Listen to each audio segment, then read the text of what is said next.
down. They want to build new, and there's tremendous action. There is likewise for other companies and countries, like the chip making process. Your chip bill was a disaster done by Biden. All he does is give tremendous amounts of billions of dollars to chip companies that will do nothing with the money. They're not going to use the money here. They're going to just keep it. They have plenty of money. The one thing they have is they have a lot of money. In our case, all we're doing is saying you can't come in unless you build here. And the largest chip company by far is manufacturer from Taiwan is building here, and it'll give us almost 40% of the chip market just with that. They're spending almost $200 billion in the United States to build a plant, and they've almost started. They'll be doing much of the work in Arizona. So we have a lot of exciting things, but to me, this is one of the most exciting. Now, outside of one specific day, and that's Liberation Day. That's the real Liberation Day of America, and that's going to be in April 2nd, and I look forward to it. We'll have a little news conference. We'll talk about it, but this is very exciting. So we're signing a executive order today that's going to lead to tremendous growth in the automobile industry. As you know, the electric mandate that we did allows you to buy a car now, electric or gasoline-powered or hybrid. You can buy any car you want. We had it so that within a short period of time, you had to buy all electric, and the country could never provide the money necessary to build all of those power plants that you would need all over the country. As you know, in the Middle West, they built 8 power stations. That's like the size of this desk or smaller. And they ended up spending $9 billion on 8. And of the 8, 4 of them didn't work. And we're not doing that. So you can buy electric, or you can buy gasoline, or you can buy hybrid, or you can buy whatever you want to buy. And that's the way it should be. The market's going to determine that. And you're going to see prices going down, but it's going to go down specifically because they're going to buy what we're doing, incentivizing companies to, and even countries, but companies to come into America and build. And we're already setting records for new plants. I think the new plant number, the tally is just within a period of a few weeks. It's very large. I want to be accurate. It's very large. And I'd like to ask Will just to come and give some of the basics, and then I'll sign it, and it's off to the races. I think our automobile business will flourish like it's never flourished before. Yes, please, Will. Thank you, sir. As you stated, we've prepared for your attention a proclamation imposing a 25% tariff on foreign-made cars and light trucks. This is in addition to tariffs that are already in place on those goods. In addition to, as you said, spurring increased domestic manufacture of cars and trucks, we expect that these tariffs will result in over $100 billion of new annual revenue to the United States of America in tariff revenue. I think ultimately we could probably anywhere from $600 billion to $1 trillion will be taken in over the relatively short-term period, meaning a year from now, but starting right away. I think we'll go from 600 to $1 trillion within 2 years. And I think we'll be right from the beginning, we're going to be at a very high number, right from the beginning. And right from the beginning, you're going to have a lot of construction jobs, but you're also going to have a lot of automobile jobs. So this is very exciting, but it's also exciting because of what's happening with other aspects. We're going to be doing tariffs on pharmaceuticals in order to bring our pharmaceutical industry back. We don't make anything here in terms of drugs, medical drugs, different types of drugs that you need, medicines. It's in other countries, largely made in China, a lot of it made in Ireland. Ireland was very smart. We love Ireland. But we're going to have that. We're going to have lumber. We're going to free up some of our land. And you'll be able to meet a lot of other standards like fire cuts. If Los Angeles had fire cuts, which they didn't have, that's a gap of half a football field between areas. You wouldn't have had the fires. They would have been contained. But you have fire cuts. And by the way, you sell that wood for a lot of money, a lot of profit is made from that. But we're going to be doing lumber. We're freeing up our land so that we don't have to use outside sources of lumber. Energy, we're doing fantastically well at. You know, the energy prices have been coming down rapidly as we increase supply, and we've already done that. We have Chris and Doug are doing a fantastic job in that. That's Department of Energy and Department of Interior. And they're working together hand in hand because Interior has the land and Energy has the ability to do the drilling and do what they have to do. Our coal areas are going to be opened up for clean, beautiful coal. Germany's opening up many coal plants now. You know, they tried the wind and it didn't work. They almost went out of business. They almost went bankrupt. They tried wind, which is a disaster because it's too expensive and it doesn't look good, kills all the birds, a lot of problems. But Germany is now building a lot of coal plants. China is building one a week, think of that. And they're using coal, which is very powerful. Coal is a very powerful energy.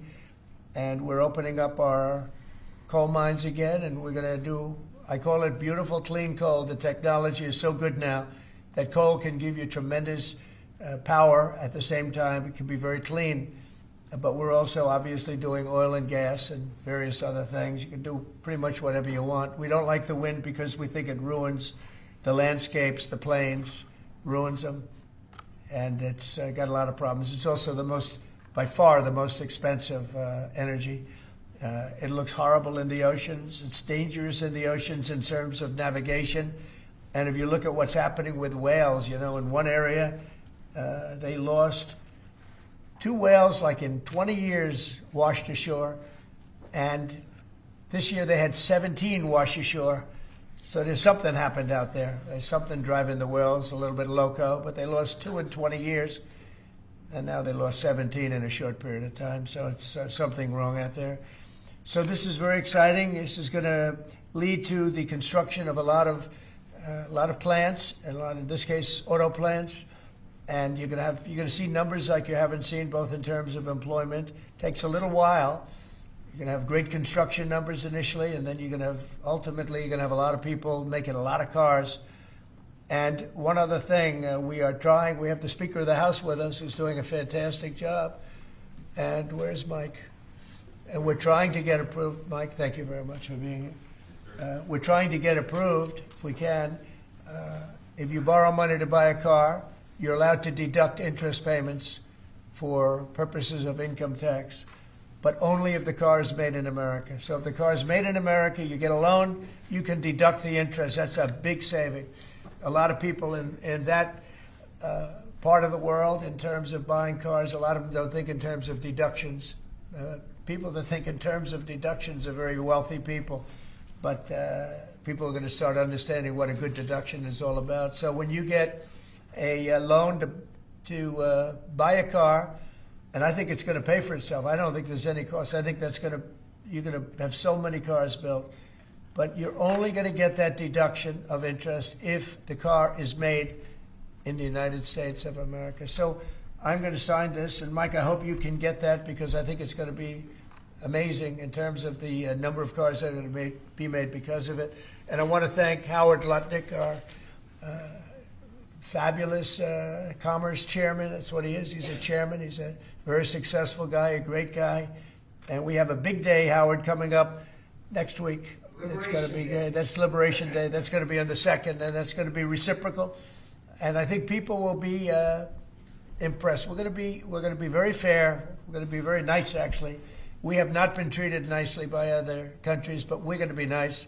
So I think people will be pleasantly surprised, but it's going to make our country very rich, because we're the piggy bank that everybody steals from, and they've been doing it for many years, for decades, so we're not going to let it happen.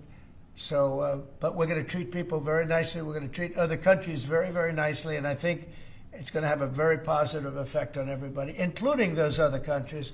So I'll sign this, and we will see you again on April the 2nd.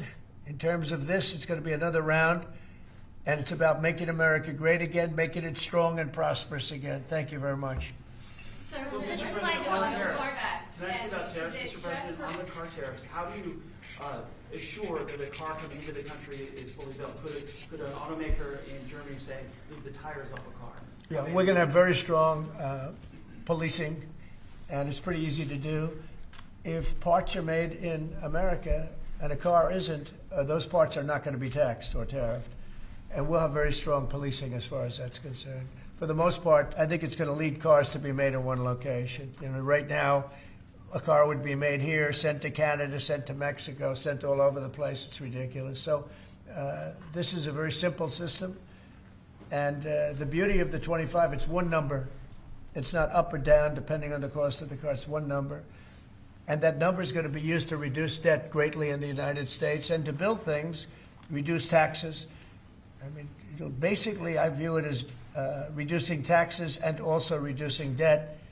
And within a fairly short period of time, I think we're going to have a balance sheet that's going to be outstanding. Yeah. How do you assure Americans then that this will not cause a long-term increase in prices? Well, look, I think we're going to have a market the likes of which nobody's ever seen before, not in this country. You know, we had the best market ever in my first term. It was the strongest market ever, the best economy ever. And I think I think this blows it away. But this is something that people have wanted to do, presidents have wanted to do for a long time. A lot of them didn't understand it. It wasn't a priority for them. But foreign countries understood it very well. And they've really ripped us off at levels that nobody's seen before. But that's not going to happen. Mr. President, is this for today or April 2nd, the auto tariffs, sir? Say it? Do these auto tariffs go into effect today or on April 2nd? They go into effect on April 2nd. We're signing today. It goes into effect April 2nd. We start collecting on April 3rd. Mr. President, do you have any more sectoral tariffs that are coming in on April 2nd? What does that mean? Any more tariffs on any other sectors on April 2nd, for example, chips or pharmaceuticals? Not then, but we will be putting a tariff on lumber. We, as you know, have a tariff already on steel and on aluminum of 25%, and we're taking in tremendous amounts of dollars. More importantly, our steel factories and aluminum factories are roaring. They're starting to roar. They're building new ones. I just heard from Nucor, which is a big company, a very big steel company, and they're building a massive plant for steel that they wouldn't build without this. So you're going to see things that are going to be actually amazing. And I think you already have. You know, we've had some news conferences where I can't have enough. They want to do news conferences where they announce they're going to spend $20, $30, $40 billion.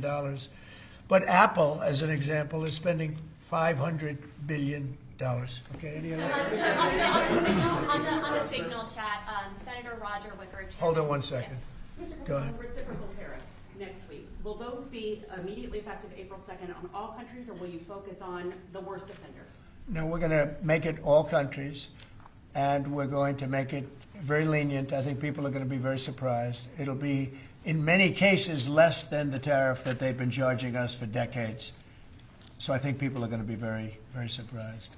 Why is on that? these auto tariffs, I think they'll be pleasantly surprised. I don't know. I think we're trying to keep it somewhat conservative. and on these auto tariffs, we saw obviously the NASDAQ 100 go down 2% at close, S&P 500 down 1%. What are you concerned Is that about today? that market reaction? Today? Yes, sir. I didn't say that. I want to see the jobs. I want to see that'll all take care of itself. That could take care of itself in 1 day, 2 days, or 1 week.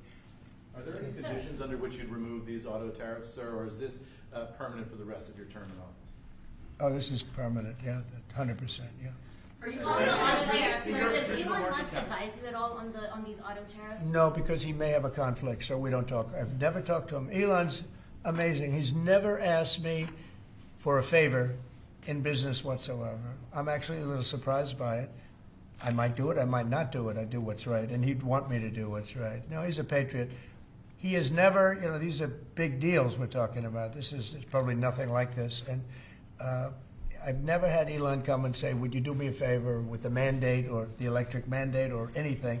He's never asked me for anything. Sir, also, what's your response to Republican lawmakers who have said today that your administration should take more accountability and not downplay what's happened with Signal that we've seen in these messages today? Well, I don't know about downplaying. The press upplays it. I think it's all a witch hunt, that's all. I think it's a witch hunt. I wasn't involved with it. I wasn't there, but I can tell you the result is unbelievable because the Houthis are looking to do something. They want to know, how do we stop? Can we have peace? The Houthis want peace because they're getting the hell knocked out of them. It's been very, very strong. The Houthis are dying for peace. They don't want this.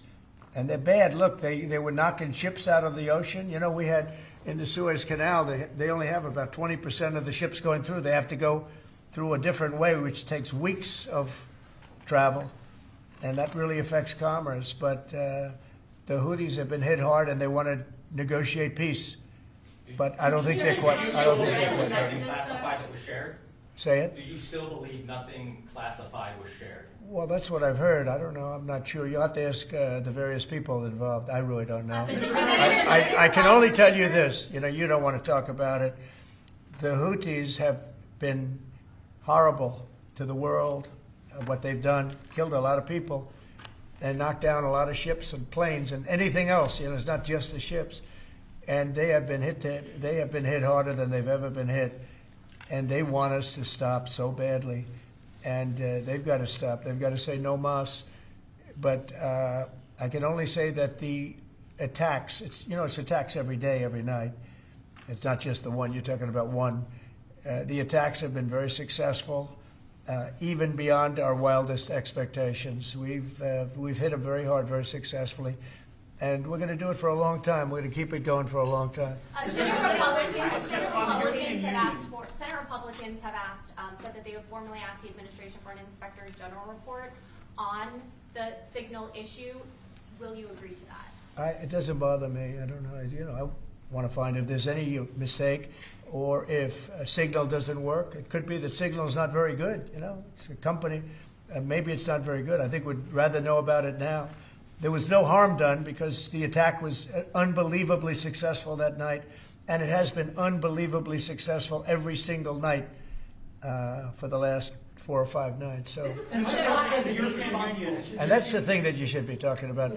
This is something that should have been done by sleepy Joe Biden, but he was asleep at the wheel, other than when it came to stealing money, of course.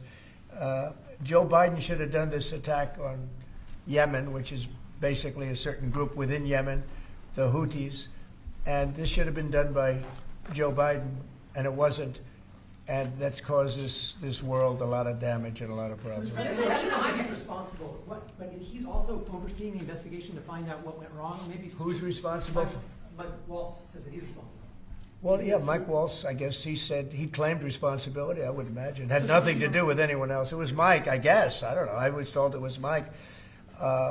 But again, the attacks were unbelievably successful, and that's ultimately what you should be talking about, I think. No, Mike did. He took responsibility for it. Should Secretary consider his position over this, Mr. Say it? Should Secretary Hegseth consider his position over the signal? Hegseth is doing a great job. He had nothing to do with this. Hegseth. How do you bring Hegseth into it? He had nothing to do. Look, it's all a witch hunt. Here we are talking about some of the greatest business deals ever made. The greatest companies in the world are moving into the United States, and you want to ask about whether or not Signal works. I don't know that Signal works. I think Signal could be defective, to be honest with you. And I think that's what we have to, because you use Signal, and we use Signal, and everybody uses Signal, but it could be a defective platform, and we're going to have to find that out. Mr. President, have you been briefed about soldiers in Lithuania? Say it? Have you been briefed about the soldiers in Lithuania who are missing? No, I haven't. Mr. President, have you spoken, sir, with the big 3 automakers about these tariffs? What was their reaction? I have. What was their reaction? It depends on whether or not they have factories here. I can tell you, if they have factories here, they're thrilled. If you don't have factories here, they're going to have to get going and build them, because otherwise they have to pay tariffs. Very simple. And most of those have pretty big factories here, like General Motors has big factories here. They're going to move their parts divisions back to the United States, because some of them were made in Canada and some of them were made in Mexico and other places. They'll be moving their parts division back to the United States in factories where they may be at 60% capacity, so they don't even really have to build too much of a factory. But, generally speaking, if they have factories here, plants here, where they make their cars and equipment, but they make their cars here, they are thrilled. Same thing with the steel industry. Steel industry is now paying a 25% tariff, as you know, I put it on last week, and the business is roaring in the United States. And we can't, because of military, we can't lose the steel industry. If I didn't put the initial tariffs on steel in my first term, you wouldn't be able to have a military, because we wouldn't have, every steel company would be bankrupt in the United States, and every plant would be closed. but now they're booming. And putting this tariff on, this additional tariff for steel and aluminum, it's making them thrive. And it's already happened. Coming up on the deadline for the TikTok sale, will you extend that deadline if you don't have a deal? Do you support Oracle? Well, we will have a form of a deal. TikTok is very popular, very successful, very good. We're going to have a form of a deal, but if it's not finished, it's not a big deal. We'll just extend it. I have the right to have the deal and to extend it if I want. So we'll see whether or not we have a deal. We have a lot of interest in TikTok. Is there a way for a U.S. company to operate it and ByteDance to still have a share of the algorithm? Well, there are numerous ways you can buy TikTok, and we will find the one that's best for the country, for our country. I'm worried about our country more than anything else with respect to TikTok. And China is going to have to play a role in that, possibly, in the form of an approval, maybe. And I think they'll do that. Maybe I'll give them a little reduction in tariffs or something to get it done, you know, because every point in tariff is worth more money than TikTok, if you think. Every point. Tariff is a much bigger world, and TikTok is big, but every point in tariffs is worth more than TikTok. So in order to get China to do, maybe I'd give them a reduction in tariffs as an example. Sounds like something I'd do. Do you think those tariffs are going to be good for Tesla, sir? Good for who? Tesla, which makes it Well, he is a fantastic Tesla. Will tariffs be good? I think they may, it could be a net neutral or they may be good. He has a big plant in Texas. He has a big plant in California. And anybody that has plants in the United States, it's going to be good for, in my opinion. Mr. President, the European You Union want to has return really education control to the states. How would you handle it if a state like California were to put in place education policy? You know, I haven't seen a mask in so long. You're wearing a mask. So nice of you. I haven't seen anybody wearing a mask in a long time. It's good. You feel more comfortable, right? Yes. Good. That's good. So go ahead. You said you want to return education control to the states. How would you handle it if a state like California were to put in place education policies you disagree with? Well, I think that California is going to be tougher because they're doing badly on everything they do. You know, everything they touch turns bad. So a place like California would be tougher for education. But what I would see with California is you'd have a Los Angeles department, and you'd have Riverside. You'd go to various places, and I think you'd have some great areas in California, and then you'd have some, like everything else, that doesn't work so well. But ultimately, I think it would be very successful. I think in New York, as an example, you'd go to Long Island, Westchester. You may have Nassau County, Queens County. You break it up in certain ways, so they'd have maybe 5 departments. You know, because of the size, they'd have 5 departments instead of 1.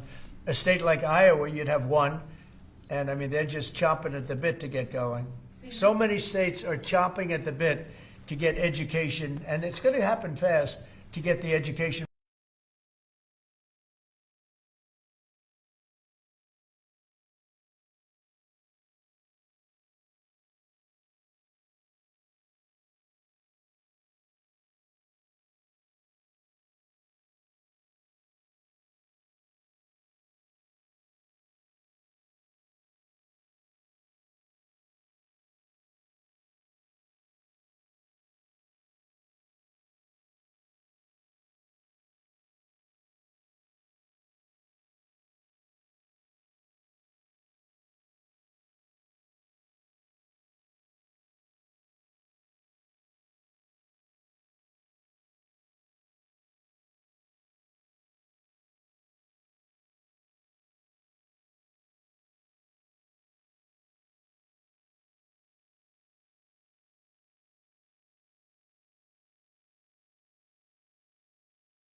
our agriculture in Europe. They don't let us do very much. They treat us very badly. One of the reasons I'm putting tariffs on is that reason. We take millions of their cars, BMW, Volkswagen, Mercedes-Benz. We take millions and millions of their cars, and they have non-monetary tariffs where it's impossible for us to sell a car, almost, in Europe.